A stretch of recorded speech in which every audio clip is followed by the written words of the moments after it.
Hey everybody, welcome back to Money and Music. I am Doc. Today we're going to be listening to some heavy hitters in the finance and music industry. If you can buy a soda, you can invest. We own hip hop, but we don't own rap music. What's the cliche statement? If you hang around 5 rich people, you'll be the 6th. I listen to his music because he's talking about, hey, how much farther he wants to go. And I tell people in my business, I turn dreamers into doers. Good day, everybody. Welcome to Money and Music. My name is Doc Fuller, and today we have the founder, CEO of an accounting firm, Appropriate Accounting Services, Mr. Reginal Clark. Mr. Reginal Clark, thanks for coming out, bro. Thank you for having me. I appreciate it. Yeah, yes, indeed. Yes, indeed. So for somebody that wants to get into accounting, tell us a little bit more about your path. Like, how did you get there, and what do you do? So, first of all, getting into the path, what you do is you figure out the major that you want to do. This is assuming that you're going through college. So there's also, associate degrees and what have you that you can do. But it's really understanding, how much do you like concepts? People think about it being money, right? And numbers, but it's also really concepts. How can you really figure out the structure of, for instance, the tax code? So with my journey, it was taking me through Morehouse College, a great HBCU here in Atlanta. Shout out to Morehouse. Shout out to Morehouse all day. So, I got a chance to do that and kind of continue on the lineage that my father started there because he graduated as well. Mm-hmm. But then it takes you on from there to really understanding through networking and other things, how are you going to really make your mark in that particular industry, right? Mm-hmm. And so it's a wealth of knowledge and area, an opportunity that you can actually do when it comes to accounting. So for me, I chose a road first of corporate, and I'm still in corporate. But then I started, looking and venturing out into my own business. And so that's the journey and path that I'm on, and helping others in my area, in that area of business and trying to grow.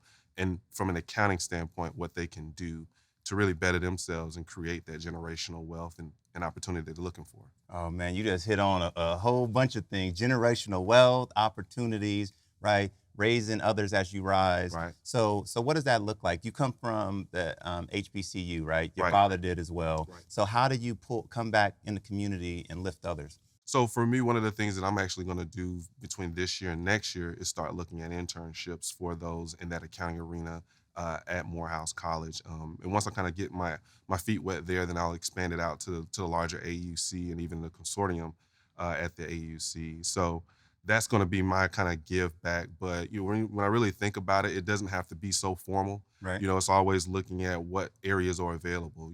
The kids, you and I were speaking earlier about the kids that are in my space. So when I'm talking to teens and tweens, hey, what have you done? Stop, thinking about spending. You're going to get these shoes or these clothes. How are you going to do that? Are you going to look at NFTs or cryptos and something that really kind of pops to them that may not be some of the traditional stuff that you and I have been accustomed to growing up. So that's kind of how I try to give back too. Yeah, last season we had one of our guests, Lenny Gilmer, that came on, and he's like the crypto king, right? Mm-hmm. And so he was touching on a lot of that when you talk about the NFTs Yep. and things like that. That kind of just blew my mind. So I'm glad you brought it up as well, because I think even from an accounting standpoint, how do you think, like, where should teens and young adults be putting their money? And like you talked about, not putting it into maybe some of these depreciating assets, but Right. maybe in other places. Right. So it's a good question. It's loaded, but what I can really do and sum it up is, first of all, you have to figure out where your mindset is, right? Right. And your age, right? So you're thinking about being the risk that's there.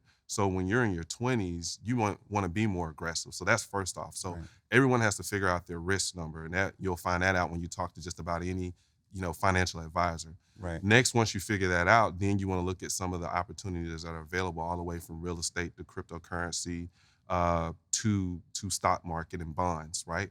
And even mutual funds. So from there, then you'll focus on, all right, what is going to be my tax when I work on that, right? When I benefit from that. That's what I want to know. Yeah.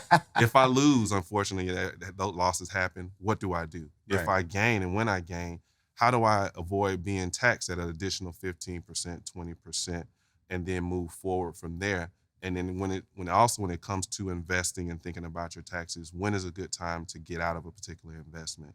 So those are some of the questions that you want to ask, and believe that there's always going to be more. When you think about a baseline, know your risk number, know what you want to get into and what's available, and then figure out your strategy to move into your next biggest and greatest. So I'm a 17-year-old. Like, Mhm. the pandemic and all the stuff that is going on in the world, right? Right. I'm 17. I started up a merch business. I have a Shopify account, Weebly, a GoDaddy account, you name it, right? Right. And I'm selling hats and T-shirts, right? Right. How do I transition to that to coming to you for help with my business? So really, when you're thinking about doing that and you even set your structure, you want to try to find someone like me. Now, I know that's easier said than Wait, done. from the beginning. From the beginning. From the beginning. Got it. Yeah, from the beginning, you want to talk to someone like myself. You want to really put together your professional dream team. But I understand when you're a teenager and if you may or may not have those resources available to you, you really just want to start somewhere to kind of start your research and knowledge gathering. But if you've already gone forward and gone through, because analysis paralysis really kills, and you've already gone through and really started to make your mark on your family as well as your community, then you'll come to me or someone like myself and you'll say, hey, I've done this and this, but then what else am I missing? I'll come and tell you, what kind of business structure are you in? What kind of tax forms have you received? Have you received any letters? And then we'll have those kind of fluid conversations to then eventually figure out how we can first get you in compliance. Right. And then secondly, how we can continue to keep the money train rolling.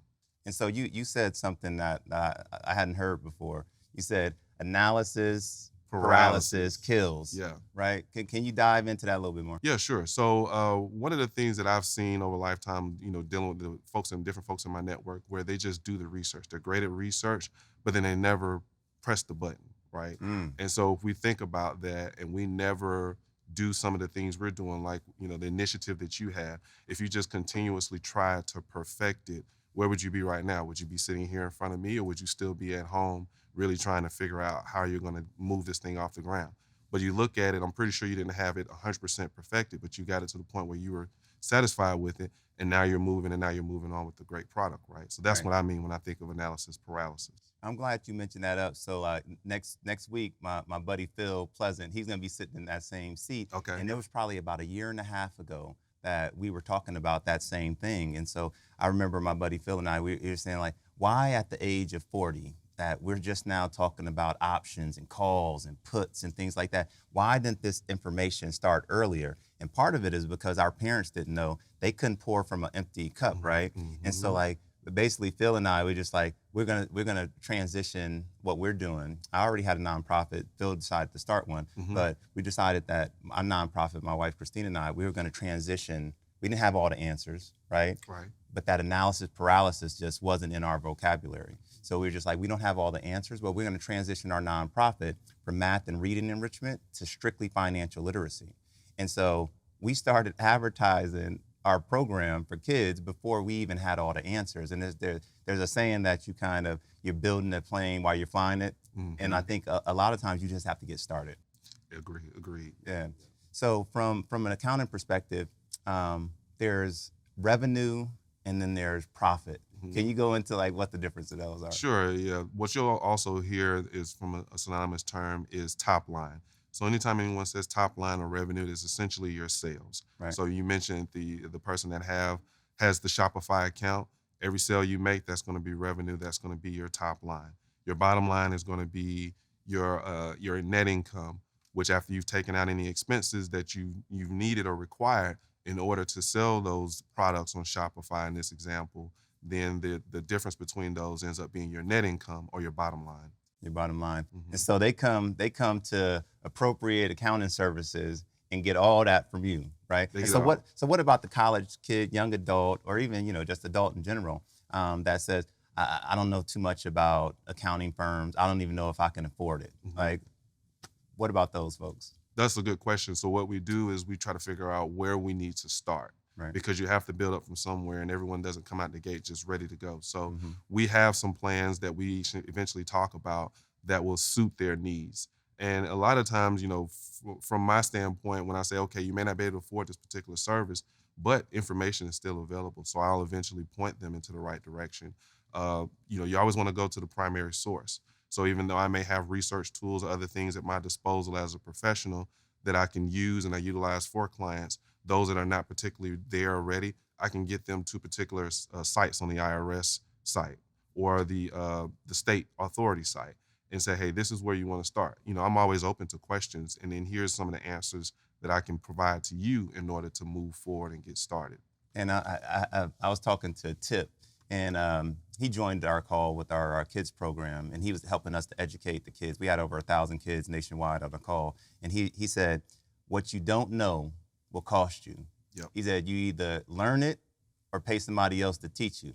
But like the lack of knowledge can actually cost you money, because like what are some of the challenges? Like if you don't come to an accounting service or get your stuff straight from the beginning, what can happen from a tax perspective? That's a good question. Compliance is the key deal when it comes to tax, right? So if you're in business and you're making an S corp election, and this really gets deep into the tax code, but if you're making an S corp election and you say, yeah, someone told me I need to do that, so there's some knowledge there, right. And then I went and did it, and then now I have this tax bill for $5,000. Why do I have this tax bill? Well, they only gave you the tip of the iceberg.